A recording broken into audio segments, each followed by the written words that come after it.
Hi hello welcome to Sam 21 stories. Match చూసారా మామ అందరూ? వేరే బంగ్లాదేశ్ అయితే చూడకపోతుంటారు కానీ ఇండియా వర్సెస్ పాకిస్తాన్ కదా, చిన్నోడి నుంచి ముసలోళ్ళ వరకు. ఒకవేళ మన ఇంట్లో పెద్దవాళ్ళకి అర్థం కాకపోయినా కూడా పాకిస్తాన్ అంటే మనోళ్ళు విన్ అవుతారు. వాళ్ళ మీద కసి, అంటే ఆ రైవలరీ తర్వాత ఏదో తెలియని ఒక ఫైట్. వాళ్ళతో మనం ఎప్పుడు మ్యాచ్ ఆడినా ఫైనల్లోనే ఉంటుంది మనకైతే.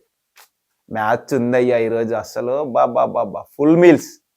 ఎస్పెషల్లీ విరాట్ కోహ్లీ ఫ్యాన్స్కి, మన ఇండియన్ క్రికెట్ ఫ్యాన్స్కి అయితే గ్రేటెస్ట్ కంబ్యాక్.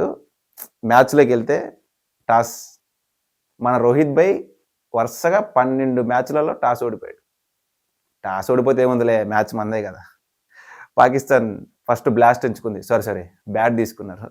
రిజ్వాన్ భాయ్ వచ్చారు, ఫస్టే అక్షర్ పటేల్ చేతిలో ఇమాం వల్ల రన్అట్ అయిపోయాడు. నెక్స్ట్ మన ఆశలన్నీ, వాళ్ళ పాకిస్తాన్ ఫ్యాన్స్ ఆశలన్నీ బాబర్ ఆజం మీదే. బాయ్ 23కే బాయ్ కూడా వెళ్ళిపోయాడు.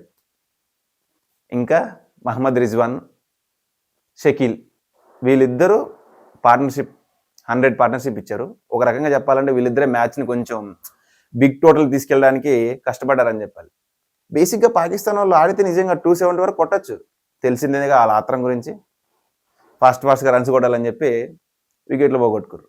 మన బౌలింగ్ చూసుకున్నట్టయితే అక్షర్ పటేల్, రవీంద్ర జడేజా, హర్షిత్ రాణా ముగ్గురికి తలా వికెట్.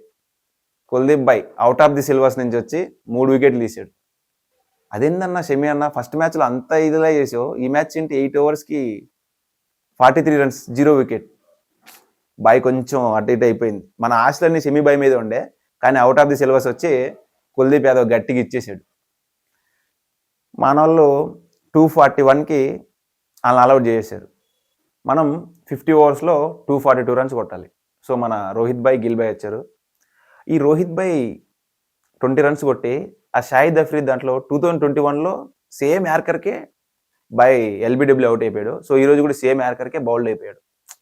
బాయ్ నుంచి మనం మోర్ ఎక్స్పెక్ట్ చేస్తాం. ఓకే, బాయ్ 20 డీసెంట్ రన్స్, 60 వరకు మనకు వికెట్ పడకుండా మంచిగా ఆడారు. సో నెక్స్ట్ గిల్, మామ గురించి తెలిసిందేగా, లాస్ట్ మ్యాచ్ కూడా సెంచరీ. సో ఈ మ్యాచ్ కూడా హాఫ్ సెంచరీ వరకు వెళ్తుంది అనుకున్నా. గిల్ 50 కొడతాడు అనుకున్నా, 40లో అవుట్ అయిపోయాడు.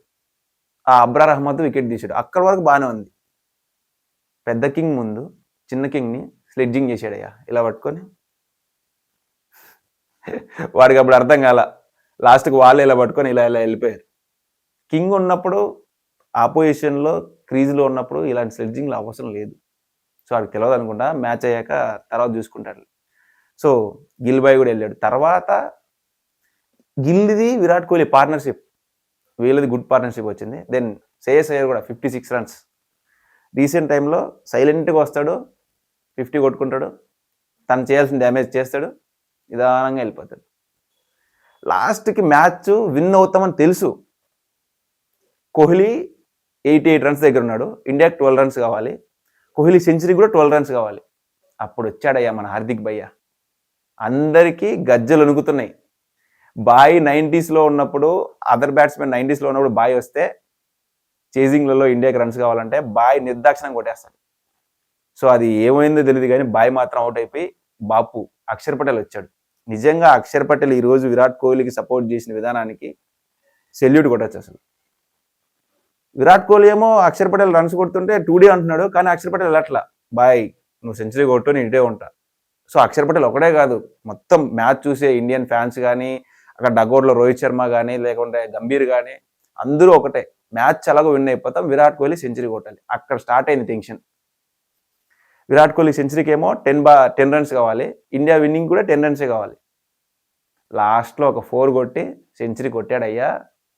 అసలు అది ఇంకా ఎవరైతే విరాట్ కోహ్లీ ఫామ్ కోల్పోయాడు, విరాట్ కోహ్లీ రిటైర్మెంట్ తీసుకుంటే బాగుండు అన్నారో వాళ్ళందరికీ సెంచరీతో సైలెంట్గా పెద్ద రాడ్ దింపాడు. ఆ సెంచరీతో ఎన్ని రికార్డులు బద్దలయ్యాయంటే, విరాట్ కోహ్లీ రికార్డుల్లో ఈ పేరు ఉండడం కాదు, ఈ పేరు మీదే రికార్డులు ఉంటాయి.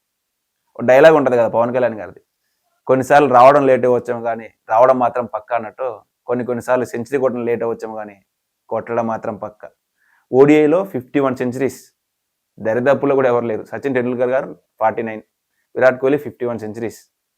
సో అలాగే ఇంకొకటి చెప్పుకోవాలి మనం, back to back cover drives కొట్టాడయ్యా ఫోర్సు. అక్కడ వచ్చింది కోహ్లీ కాన్ఫిడెన్స్ నిజంగా. ఓ డైలాగ్ ఉంటుంది, అమ్మ ఆవకాయ కోహ్లీ కవర్ డ్రైవ్స్, ఎప్పటికీ మర్చిపోము, ఎప్పటికీ బోర్ కొట్టడు. సో ఆ కవర్ డ్రైవ్తో 14,000 రన్స్, ఓడిఐ ఇంటర్నేషనల్ క్రికెట్లో 14,000 రన్స్. ఈ దరిదాపుల్లో కూడా ఎవరు దాన్ని టచ్ చేయలేరు. ఆ 14,000 రన్స్ని నాకు తెలిసి ఇంకా రారనుకుంటా. మోస్ట్ క్యాచెస్ పట్టిన విరాట్ కోహ్లీ, ఇండియన్ ప్లేయర్గా విరాట్ కోహ్లీ రికార్డు ఉంది. ఇంకా చెప్పుకుంటా పోతే ఎన్ని రికార్డులు అసలు. ఐసీసీ టోర్నమెంట్లలో, వరల్డ్ కప్లో, ఓడిఐ వరల్డ్ కప్లో, ఏషియన్ కప్లో, సో ఐసీసీలో పాకిస్తాన్ మీద సెంచరీ కొట్టడం made in ICC champion trophy century ఇది. సో మ్యాచ్ చూశారు కదా, అసలు ఎలా ఉందంటే పీక్స్ లెవెల్. ఇంకా అయిపోయింది, మీ బతికి చెక్కేశారు పాకిస్తాన్, అయిపోయింది. ఇంటికి వాళ్ళ దేశంలోనే హోస్టింగ్, సో వాళ్ళే ఫస్ట్ ఎలిమినేట్ అయిపోయారు నాకు తెలిసి. ఇంక అయిపోయింది. 3 మ్యాచెస్లో ఆల్రెడీ 2 మ్యాచెస్లో 2 ఓడిపోయారు. ఇండియాతో ఓడిపోయారు, న్యూజిలాండ్తో కూడా ఓడిపోయారు. సో ఇంకో లాస్ట్ మ్యాచ్ గెలిచినా కూడా నాకు అంత పెద్ద అవకాశాలు ఏం లేవనుకుంటా. ఈ మ్యాచ్లో విరాట్ కోహ్లీ సెంచరీ చేసిన తర్వాత ఒకసారి రికార్డులు చూసినట్టయితే 51 సెంచరీస్ ఓడిఐలలో, టోటల్గా 82 సెంచరీస్. ఐసీసీ టోర్నమెంట్లలో 6th ఓడిఐ సెంచరీ ఇది.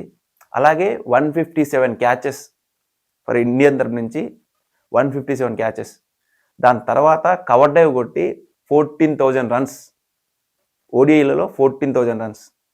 అమ్మ ఆవకాయ్ విరాట్ కోహ్లీ కవర్ డ్రైవ్ అసలు ఎప్పటికీ బోర్ కొట్టు. రికార్డులలో విరాట్ కోహ్లీ పేరు ఉండడం కాదు, విరాట్ కోహ్లీ పేరు మీదే రికార్డులు ఉంటాయి. చాలామంది విరాట్ కోహ్లీ పని అయిపోయింది, రిటైర్మెంట్ ఇస్తే బాగుండు, సెంచరీలు కొట్టట్లేదు అన్నారు. కానీ కొన్నిసార్లు సెంచరీ కొట్టడం లేట్ అవ్వచ్చేమో, కానీ సెంచరీ కొట్ట మాత్రం పక్క. అలా అన్న వాళ్ళందరికీ ఈ సెంచరీతో, ఈ రికార్డులతో సైలెంట్ చేయించాడు.